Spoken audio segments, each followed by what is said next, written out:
di wax ne lampe projecteur yi nga xam ne taal nañ ko ci Babac du rek ay lampe yu tàkk waaye dafa nekk misaal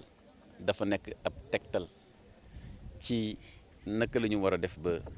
askanu Sénégal ki nekk ci kaw gi ak ki nekk ci tax yi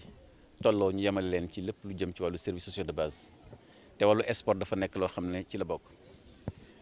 tey dëgg la guléet ci commune Notto Diobass ay projecteurs am ci stade loolu nag lu muy indi gannaaw wàllu sport bi day wane ne ndaw Notto Diobass en particulier am nañu jumtukaay boo xam ne dinañ gën a booloo seen biir am nañu jumtukaay boo xam ne dina yokk kaaraange gi nga xam ne moom mooy lal seen jongante yi ñuy def jumtukaay la boo xam ne tamit day wane ne Sénégal kat bu ñu góorgóorlu tuuti la nekk ci kaw ga ak la nekk ci tax yi mën na yemale pour que suñu ndaw ñi talent yi ñu am maanaam li ñu am ci mën-mën ci wàllu sport waaye dama ne sport du rek daw ak dikk déedéet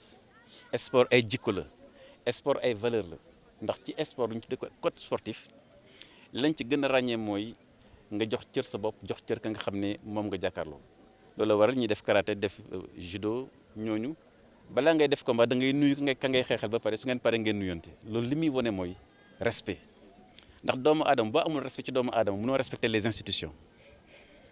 boo amul respect ci ka ngay même sa concurrent doo mën a respecter institution damay farlu wax ne même xeexu àddina yi sax guerre mondiale sax formule de politesse lay mujjee kon am respect am valeur am jikko yi nga xam ne ñoom mandarga Sénégal muy jom muy am sutura muy respecté këlamat waajur loolu dafa nekk ay gànnaay yoo xam ne dañu ko soxla ci développement kon li ñu def tey ci Babac te ci terrain bi lañ tàmbale te incha allah yàlla dogal ak jàmm doon ak jàmm bëgg nañu fi def incha allah terrain synthétique waaye am nañ terrain gazon synthétique waaye am na ñetti yeneen stade yu nekk fi yoo xam ne lii aussi dañ koy soxla ndax am na terrain bu nekk Kisane am na mu nekk Anen te incha allah ñoom ñëpp lii ñu def fi Babac lañ ko fa def ndax liñ ci jublu rek mooy fexe ba ndaw ñi daal am gànnaay yoo xam ne monde bi ñu nekk muy àdduna bi ñu nekk ñu mën caa dem ci anam yoo xam ne anam yu mucc ayib. man de li ma leen dénk rek mooy code sportif maanaam charte yi nga xam ne ñoo lal ñoo lal sport te mën naa ci lim ñett pour bañ a guddal bi ci jiitu mooy yow ma nekk sportif nekk footballeur équipe nationale joxal cër sa bopp maanaam demal ba jeex ñaareel bi bu leen xeeb benn adversaire respecté leen seen adversaire kenn du xeeb adversaire ñetteel bi fair play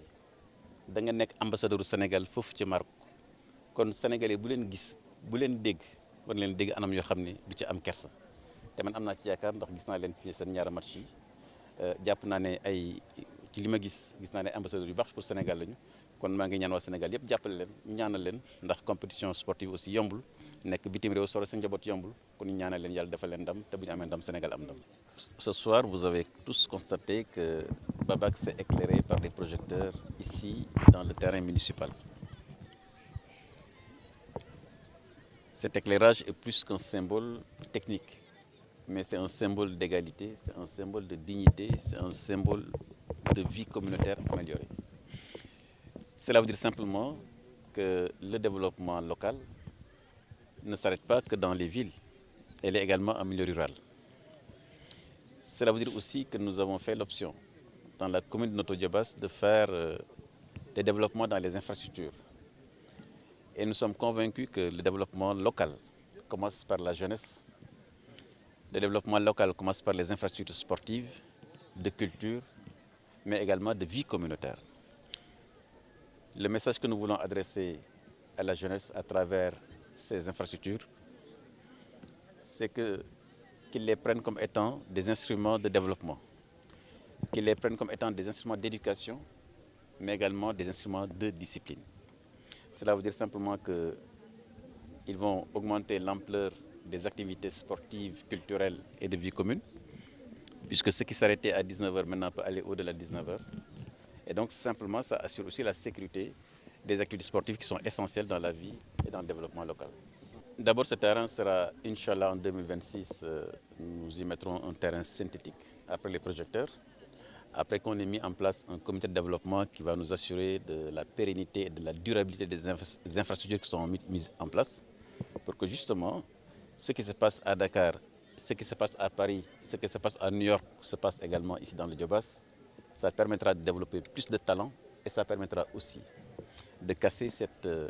limite d'inégalité fictive qui est créée entre des citoyens sénégalais qui doivent tous avoir le même accès aux infrastructures économiques et sociales. Et le sport, comme vous le savez,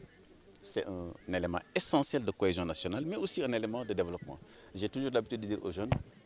si vous regardez le palmarès des pays les plus développés au monde, ce sont les pays les plus grands sportifs également au monde.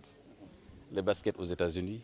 le football en Allemagne, en Italie, en France, et ainsi de suite. Donc cela veut dire que le sport est également un élément catalyseur qui peut démontrer que la capacité d'un pays, la capacité du capital humain des jeunes d'un pays également se développe à travers le talent qui est exprimé dans le sport. Et quand on est bon dans le sport, quand on a le code sportif chevillé au corps, cela veut dire que vous pouvez être un bon acteur économique, un bon acteur de développement. Parce que je rappelle toujours que le sport, c'est le respect de soi-même, le respect des autres. Le sport, c'est le don de soi. Le sport, c'est le respect des règles du jeu. Quand vous incarnez ces valeurs-là dans l'économie, dans le politique, dans tous les secteurs d'activité de la vie humaine, naturellement, vous êtes excellent. Et donc le sport est un élément vraiment d'éducation très très performant. Parce que bon, sportif football, je ne suis pas un expert. Hein. Je suis bien entendu au supporter du Sénégal. J'ai vu le match du Sénégal contre la RDC tout à l'heure. J'ai vu que nous avons une très bonne équipe. Maintenant, le sport, c'est d'abord l'esprit sportif, c'est le fair play. Et je rappelle toujours que le sport, pour moi, c'est en fait un inspirateur de vie sociale. Voilà. Nous avons vu des jeunes disciplinés, nous avons vu des jeunes qui ont respecté le maillot national, qui ont respecté la couleur nationale. Et quand ils incarnent ça avec le talent qu'ils ont, ils peuvent aller naturellement le plus loin possible.